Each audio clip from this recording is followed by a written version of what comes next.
Bienvenue au rendez-vous avec Jésus-Christ où nous cherchons à comprendre, à savoir et à connaître. Recevez la révélation pour avoir la connaissance, afin d'être prêt pour un seul but, l'enlèvement. Nous vous saluons dans le précieux nom de notre Seigneur et Sauveur Jésus-Christ. Le Seigneur de grâce est vivant et il est avec nous. Nous vous bénissons en cette heure précise. Que sa paix, que sa grâce et que son amour reposent sur vous, sur vos familles, au nom puissant de Jésus-Christ. Oui, Jésus est au contrôle de toutes choses. Il tient le monde entre ses mains. Son amour est pour ceux qui lui appartiennent. Nous voulons en ce moment précis partager une méditation ensemble. Aujourd'hui, nous parlons de la foi chrétienne, de la vie chrétienne.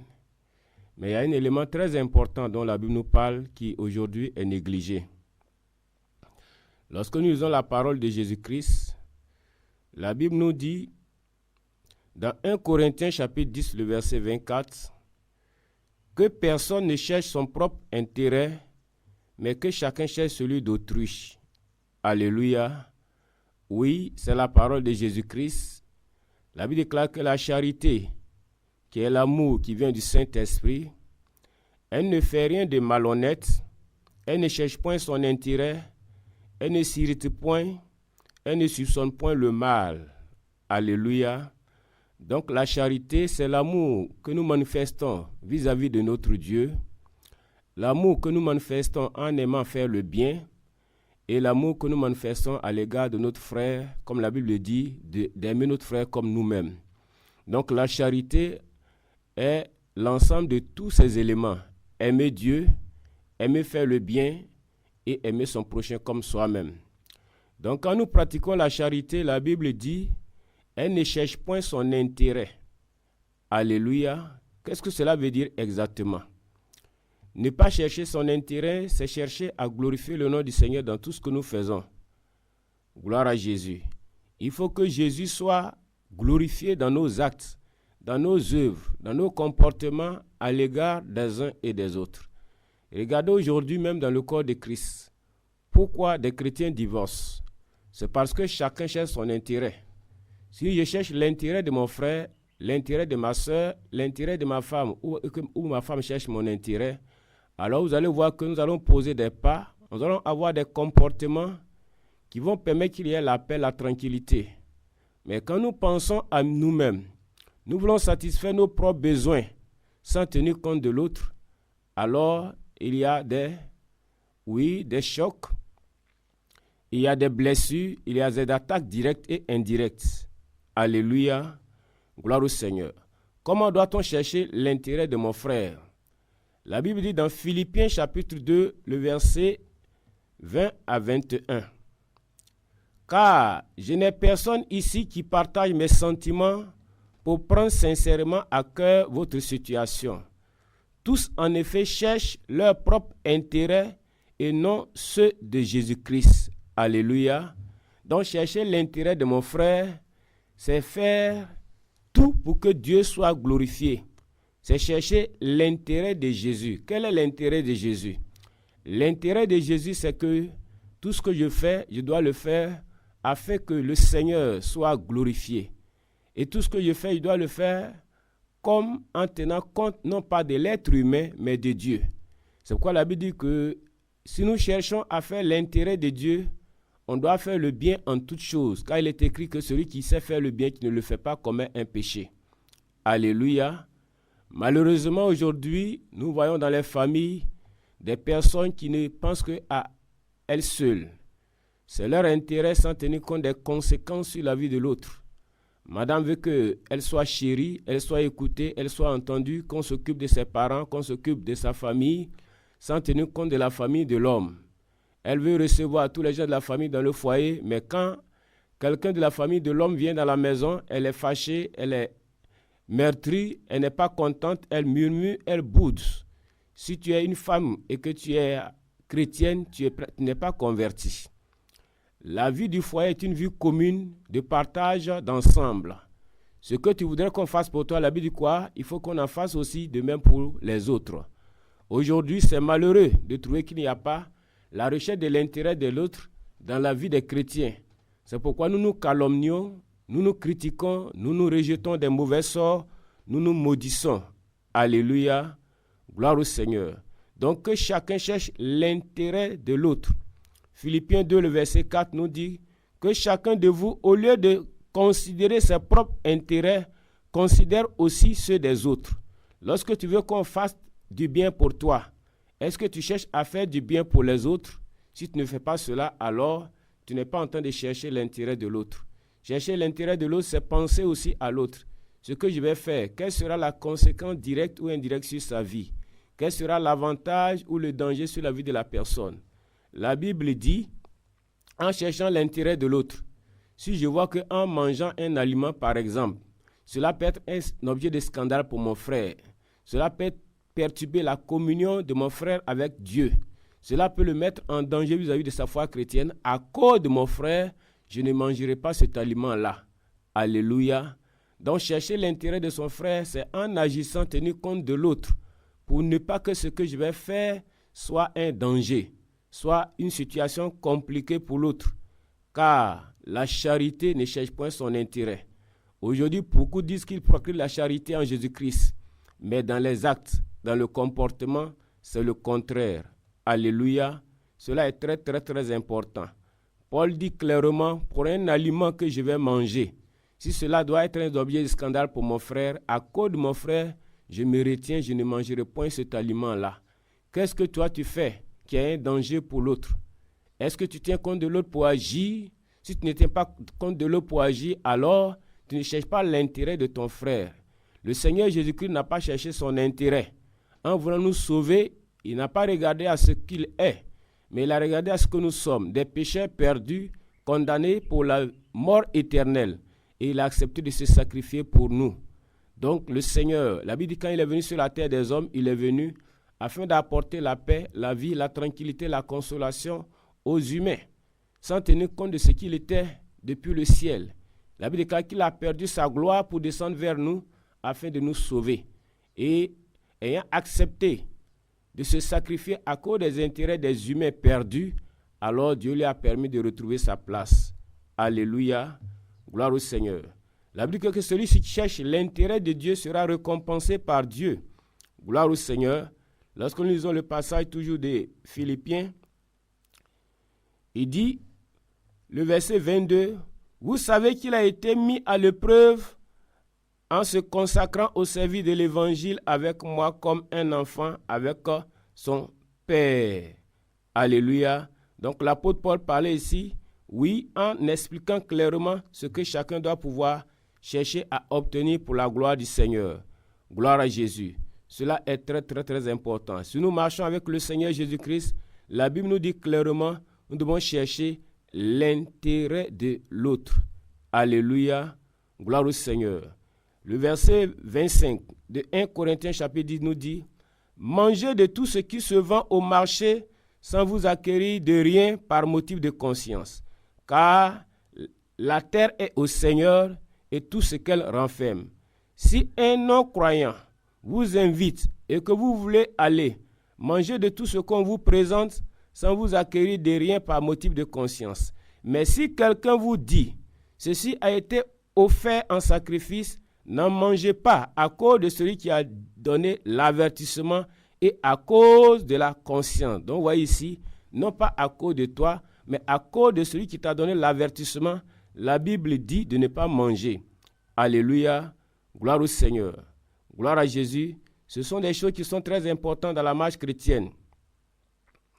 La Bible dit, le verset 31, « Soit donc que vous mangez, soit que vous buvez, soit que vous fassiez quelque autre chose, faites tout pour la gloire de Dieu. » Alléluia. Tout ce que je dois faire doit être pour la gloire de Dieu, afin que Dieu soit glorifié. Quand Dieu est glorifié dans mes actions, alors je ne vais pas blesser, je ne vais pas détruire, je ne vais pas créer de scandale, oui, dans la vie de l'autre à cause de mon action. Parce qu'en agissant pour la gloire du Seigneur, Dieu tient compte de tout le monde. C'est quoi? C'est quand Dieu veut faire tomber la pluie, il tient compte de tous les êtres humains. Il y en a en ce moment précis, peut-être qu'ils n'avaient pas besoin de pluie. Il y en a qui sont en train de pleurer pour avoir la pluie. Il y en a qui souhaiteraient qu'il pleuve un peu. Donc Dieu, en faisant tomber la pluie, tient compte de toutes ces réalités-là afin de faire tomber la pluie pour que chacun se sente satisfait. C'est ainsi que Dieu veut que ses enfants agissent. Alléluia, gloire au Seigneur. Donc nous devons comprendre que lorsque nous aimons notre Seigneur Jésus-Christ, nous devons agir dans l'intérêt de Jésus en toutes choses. Alléluia. Donc pour un aliment, s'il doit être objet de scandale pour mon frère, alors à cause de mon frère, je ne mangerai point cet aliment-là. Gloire au Seigneur. Alléluia. Le verset 24 de 1 Corinthiens 10, je relis, que personne ne cherche son propre intérêt, mais que chacun cherche celui d'autrui. Est-ce que tu cherches l'intérêt de ton mari, madame? Monsieur, est-ce que tu cherches l'intérêt de ta femme? Est-ce que tu cherches l'intérêt de tes enfants? Quand tu te comportes, tu fais comme s'il n'y a personne autour de toi. Non. Quand on est enfant de Dieu par le Saint-Esprit, l'Esprit de Dieu est en nous, on doit savoir comment se comporter. Gloire au Seigneur, afin que Dieu soit glorifié en nous. Le divorce dans les foyers, c'est simplement par manque d'intérêt pour l'autre. Chacun pense à lui-même. Il m'a fait ceci, il m'a fait cela, il se comporte de la sorte, se comporte ceci. Alors, celui qui se comporte mal pense bien faire pour lui-même. Alléluia, sans tenir compte de l'autre. Donc nous voulons nous exhorter en Jésus-Christ. Si vous qui m'écoutez, vous êtes un foyer, vous êtes un couple qui cherchez à vous séparer, chacun doit commencer à chercher l'intérêt de l'autre. Vous allez voir que la réconciliation va intervenir. Vous allez vous pardonner les uns les autres. Mais quand quelqu'un va chercher à avoir ses intérêts, à vouloir défendre ses intérêts, il trouvera que l'autre est mauvais, l'autre est ceci, l'autre est cela. Or, au commencement, ça n'a pas été ainsi. Au commencement, lorsque nous commençons à nous aimer, à nous marier, à vouloir être un, alors on cherche à satisfaire l'autre. Regardez par exemple, quand un homme commence à vouloir avoir de la sympathie pour une femme, afin de se faire aimer, il va commencer à jouer à l'homme de toute bonté, avec des cadeaux, avec des bonnes paroles. Mais dans le foyer, plus tard, lorsque l'intérêt personnel veut vouloir se révéler, alors on oublie ce qu'on était et on commence à agir par rapport à des actions de méchanceté. Que Dieu nous accorde sa grâce afin que nous puissions comprendre ces choses. Alléluia, gloire au Seigneur. Rechercher ses propres intérêts, c'est ne pas tenir compte de l'autre. C'est l'égoïsme. L'égoïsme crée la division. L'égoïsme crée la haine dans les cœurs. L'égoïsme crée l'incompréhension entre les personnes. Celui qui cherche l'intérêt de son frère, je me répète, cherche l'intérêt de Jésus-Christ. Et celui qui cherche l'intérêt de Jésus, alors il sert Jésus selon qu'il est écrit dans la parole. Gloire au Seigneur. Alléluia. Oui, quelle est la situation dans ton foyer, toi qui m'écoutes? Quelle est la situation dans l'église entre les frères et sœurs? Oui, si dans l'église, chacun cherche l'intérêt de son frère, nous n'allons pas nous haïr. Nous n'allons pas nous rejeter, nous n'allons pas nous condamner. Si dans l'église, le pasteur cherche l'intérêt des frères et sœurs, au lieu de chercher à abuser des frères et sœurs par des offrandes, par des dîmes, sans leur montrer le ciel, s'il pense à l'intérêt de ses frères pour le paradis, il va leur dire la vérité. Alléluia, gloire au Seigneur, gloire à Jésus. Cela est très important en Jésus-Christ, car aujourd'hui, l'intérêt personnel est à un tel niveau que les gens ne peuvent pas s'accepter. Les gens ne peuvent pas s'aimer. Les gens ne peuvent pas se supporter. Et cela est malheureux. La Bible dit que la charité ne cherche point son intérêt. L'amour vrai qui vient du Saint-Esprit ne cherche point son intérêt. Quand tu aimes, tu dois chercher à ce que Dieu soit glorifié, oui, dans tes actions. Tout ce que vous faites, faites-le pour le Seigneur et non pour les hommes, a dit la Bible. Qu'est-ce que tu fais qui crée des problèmes autour de toi? Tu habites dans une cour commune où il y a plusieurs locataires. Les actions que tu poses ne tiennent pas compte des autres. Tu joues la musique très tôt le matin en disant que tu loues ton Dieu. Tu fais des bruits en dérangeant les voisins, que tu entends de chasser des démons à minuit. Tu cherches tes propres intérêts sans tenir compte des autres. Tu n'es pas en train de manifester la charité, l'amour qui vient du Saint-Esprit. Dans ton service, quel est le comportement que tu as à l'égard des autres? Tu veux parler mal des autres sans qu'on ne parle de toi? Tu cherches tes propres intérêts. Dans toutes les actions que tu poses, qu'est-ce que tu penses d'abord des autres en agissant de la sorte? Le Seigneur veut que chaque enfant de Dieu en Jésus-Christ comprenne cela. Partout, tu vas te trouver étant enfant de Dieu par l'Esprit Saint. ce que je vais faire, quelle sera la conséquence négative sur la vie de mon frère et de ma sœur. Si cela serait un danger pour mon frère ou pour ma sœur, alors je n'agirai point. Parce qu'en voulant chercher l'intérêt de mon frère, je ne vais pas chercher à nuire à mon frère ni à détruire mon frère. Alléluia, gloire au Seigneur, gloire à Jésus. Car la Bible dit de rechercher la paix et la sanctification. En recherchant la paix, nous ne tenons point compte de ce que l'autre nous fait. Nous tenons compte du fait que nous voulons la paix. Alors, même si nous sommes blessés, si nous sommes agressés, si nous sommes frappés, nous ne réagissons point à cause de ce que nous ne cherchons pas notre intérêt, mais nous cherchons qu'il y ait la paix, la tranquillité. Gloire au Seigneur, que Dieu nous accorde sa grâce afin que nous puissions comprendre ces choses pour être des vrais enfants de Dieu en Jésus-Christ. Car aujourd'hui, il est difficile de trouver la recherche de l'intérêt de l'autre dans la vie des chrétiens. Tous cherchent leur propre intérêt. Même dans l'église, quand quelqu'un, Dieu le bénit, qu'il rend témoignage, il y a des méchants, il y a des jaloux, il y a des aigris. Parce que les gens auraient souhaité que ce soit eux, parce qu'ils cherchent leur propre intérêt. Quand il y a un mariage, alors les gens ne sont pas prêts à soutenir, parce qu'ils auraient souhaité que ce soit eux ou leurs parents proches ou une connaissance proche. Alors ils sont prêts à le faire. Non, cela n'est pas l'amour. L'amour vrai, c'est de tenir compte de l'autre aussi en agissant. Ce que je dois faire, je dois tenir compte de mon frère et de ma sœur. Alors Dieu sera avec nous. Je me répète, c'est ce qui crée les divisions dans les foyers. Tu veux qu'on te foyer est divisé parce que l'intérêt exhorte ton mari aussi à s'occuper de ses propres parents, car il sort d'une famille. Toi, homme aussi, quel est ton comportement à l'égard de madame? Ce sont tes frères et sœurs que tu reçois. Tu ne veux pas recevoir les frères de madame. Tu ne veux pas voir quelqu'un de sa famille. Non, cela n'est pas bon. Il faut que cela change dans nos cœurs, dans les foyers, afin que la paix soit au milieu de nous. Car dans le foyer, si chacun veut chercher son intérêt, cela ne pourra pas permettre qu'il y ait la communion, l'unité dans la famille, et les enfants aussi seront divisés, car chacun prendra parti pris et chacun supportera celui qu'il voudra. C'est pourquoi les enfants sont divisés. Certains supportent papa, certains supportent maman. Certains sont attachés à la famille paternelle, d'autres sont attachés à la famille maternelle.